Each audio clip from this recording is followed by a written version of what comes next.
Okay, Rick, we're back for another week of high school football talks. That means obviously we still have some teams in this thing. So once again, lots of good area performances this past week. Who's your first game ball going to go to? My first game ball goes to a guy that didn't even play 3/4 of the game the other day. It was Ryan Swope, the great running back at Westlake.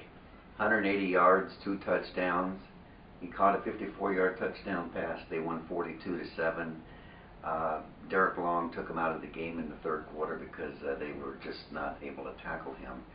So he gets my first game ball. That was pretty much a slam dunk. Yeah. My first game ball is going to be a kid I saw on Friday night, Darnell Armstrong up Stony Point. We talk about the Stony Point offense a lot, but their defense is great. The Woodlands, they just tortured the Woodlands and their quarterback and running back last week. The first quarter and the last quarter combined, negative 17 yards. Darnell had 2 sacks, they had 4 sacks overall.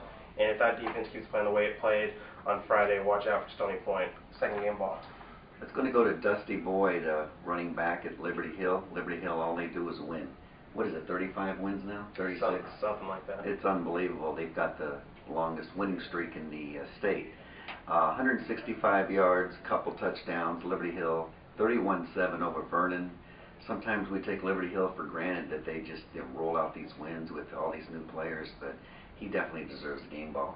You know, my second game ball, we're going to keep on that small town feel. I'm going to go up to Blanco, the Panthers.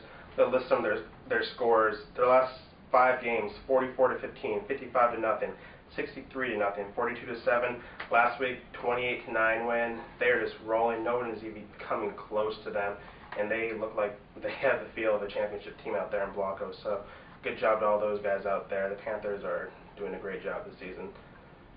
So I think that's it for our game balls this week. I'm sure we will be back next week because it doesn't look like Blanco, Liberty Hill, those guys are going to lose anytime soon. So Lake Travis will keep winning too. We'll be back to talk about them next week.